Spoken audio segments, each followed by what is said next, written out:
তোমরা তো জানো না কখন তোমরা মরবা। শোনো, তুমি অপরাধ করিও যদি তোমার মনে হয় আল্লাহ তোমাকে দেখে না, তখন করিও। তুমি অপরাধ করিও যদি তোমার মনে হয় আল্লাহ তোমাকে জিজ্ঞেস করবে না, তুমি নিশ্চিত বেঁচে যাবা। তুমি অপরাধ করিও যদি তোমার মনে হয় যে আল্লাহ তোমার জন্য জাহান্নাম নির্ধারণ করবে, আর তুমি আল্লাহকে বলবা আল্লাহ আপনি বললেই হবে নাকি আমি জাহান্নামে যাব। যদি এই ক্ষমতার অধিকারী হও তাহলে তুমি অপরাধ করিও।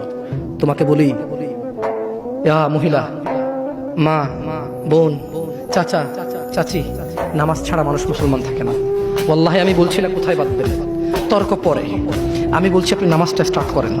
আমি বলছি না যে তারা ওই 20 রাকাত পড়বেন না 8 রাকাত পড়বেন। আমি বলছি যে আপনি পড়েন, 2 রাকাত হইলেও পড়েন।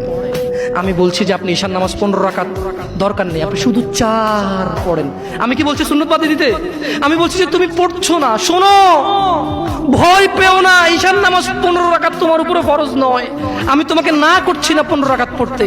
আমি বলছি যে তুমি নামাজই পড়ো না, 4 পড়ো। এই 4 রাকাত ঈশা না পড়লে তুমি মুসলিম নও। 3 রাকাত মাগরিব না পড়লে তুমি মুসলিম নও।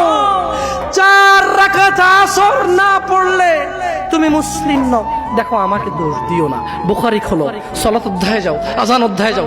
আল্লাহর নবী বলেছে তারা ওরা কাফির, ওরা মুশরিক, ওদের আর আমি মুহাম্মদুর রাসূলুল্লাহ সাল্লাল্লাহু আলাইহি ওয়াসাল্লামের উম্মতের মধ্যে পার্থক্য হচ্ছে নামাজ।